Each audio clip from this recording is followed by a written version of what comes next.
ठंड में हरी भरी सब्जियों वाली रसोई। सर्दियों की वो रात थी जब हवा हड्डियों में उतर रही थी।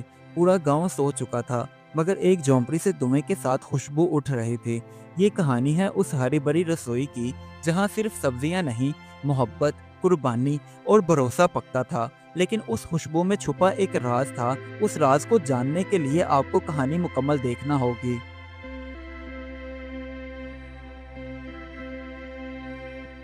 सर्दियों की एक धुंध भरी सुबह थी। गांव की गलियों में धुआं उठ रहा था, ठंडी हवा चल रही थी और झोंपड़ियों से जलती हुई लकड़ियों की खुशबू आ रही थी। उसी गांव में रहती थी अम्मा भी, इकलौती बूढ़ी औरत, मगर मेहनती औरत थी। अम्मा बी की हरी भरी रसोई पूरे गांव में मशहूर थी। कहा जाता था कि उसके हाथ की सब्जियों में जादू है। लोग दूर दूर से उसके पकवान खाने के लिए आते, क्योंकि यही वाहिद जरिया था अम्मा बी की रोजी रोटी का। अम्मा बी का सिर्फ एक ही बेटा था, बाबर। बाबर बेचारा गरीब जरूर था, मगर दिल का अमीर। वो रोज जंगल से जाकर लकड़ियां लाता, जिसकी बिना पर उसकी अम्मा मजे मजे का हरी सब्जियों वाला सालन तैयार करती थी। अम्मा भी अपनी मट्टी की झोंपड़ी में चूल्हे पर पालक, मेथी, हरी मिर्च और प्याज से ऐसा खुशबूदार सालन तैयार करती कि भूख खुद ब खुद उसके दरवाजे पर चलकर आ जाए। अम्मा भी के घर के पास एक चालाक औरत जुलेहा रहती थी। वो जब भी अम्मा भी को सब्जी पकाता देखती तो उसके किचन के खिड़की के बाहर आकर खड़ी हो जाती और कहती, पता नहीं इस बूढ़ी औरत के हाथों में क्या जादू है कि लोग इसके पास चले आते हैं।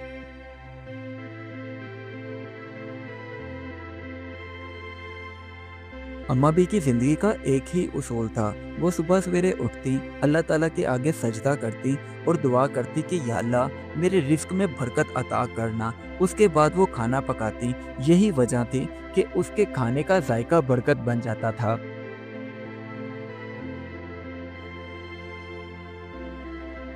एक रात सर्दी बहुत ज्यादा थी, हवा बर्फ जैसी, सांस भी कांप जाए।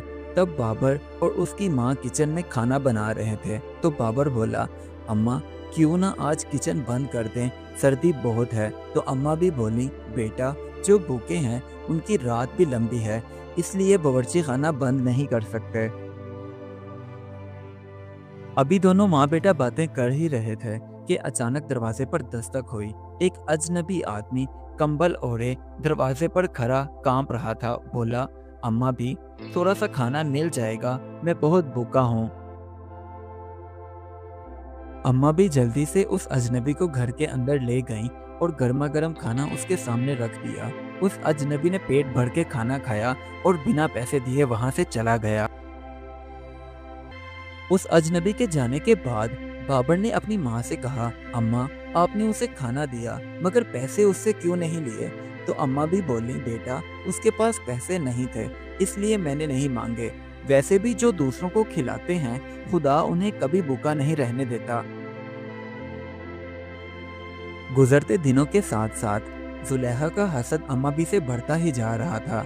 इसलिए उसने पूरे गांव में ये बात फैला दी कि अम्मा भी की रसोई में कोई काला जादू करता है, इसीलिए उसकी सब्जी इतनी मज़ेदार लगती है।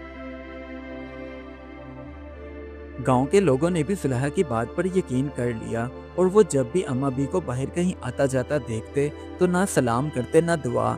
इसी तरह उन्होंने अम्मा बी के किचन में भी आना छोड़ दिया, जिसकी वजह से अम्मा बी ने अपनी सफाई में 2-3 बार बात करने की कोशिश की, मगर किसी ने उनकी बात ना सुनी। उस दिन के बाद ना सब्जी बिकती, ना कोई खाने आता। बाबर बेचारा परेशान हाल अपनी माँ से कहने लगा, अम्मा अब हम क्या करेंगे? तो माँ बोली, बेटा सब्र भी एक रिस्क है, इसलिए हम सब्र करेंगे। तभी बाबर के जहन में कुछ ख्याल आया। बस फिर सुबह होते ही बाबर ने अपनी माँ का बनाया हुआ गर्मा गर्म हरी सब्जियों वाला सालन और रोटियां ली और पास वाले गांव में जाकर उन्हें बेचने लगा। पहले तो लोगों ने नज़रअंदाज किया, लेकिन जब उन्होंने खाया तो हैरत हुई। वही जायका, वही खुशबू। तब जाकर गांव के लोगों को एहसास हुआ कि जादू नहीं है, अम्मा बी की नीयत थी जो जायका देती थी। सब लोग अम्मा बी के पास आकर माफ़ी मांगते हुए कहने लगे, अम्मा बी, हमें माफ़ कर दो, हमने आपके साथ बहुत गलत किया, इसलिए हम वादा करते हैं आइंदा कभी भी किसी की बातों में नहीं आएंगे। अब दोबारा से अम्मा बी की हरी भरी रसोई आबाद हो गई। पालक, मेथी, धनिया की खुशबू से झोंपड़ी भर गई। तो बाबर मुस्कुराकर बोला, अम्मा, अब तो मुझे सर्दी कम लगने लगी है, क्या आपको भी ऐसा लगता है? अब बाबर ने हाथों में कोयला उठाया और उससे रसोई की दीवार पर लिखने लगा, नीयत से बनती है रोजी। ये जुमला आहिस्ता आहिस्ता पूरे गांव की पहचान बन गया। साल गुजरते गए, मगर अम्मा बी ने अपनी हरी भरी रसोई की आग कभी बुझने ना दी। इस कहानी से हमें ये सबक मिलता है, जिंदगी में जायका पैसे से नहीं बल्कि नीयत से आता है। इसीलिए मेहनत और सच्चाई से बनी चीजें कभी जाया नहीं जाती। Do like my videos and don't forget to subscribe my YouTube channel. Also press the bell icon.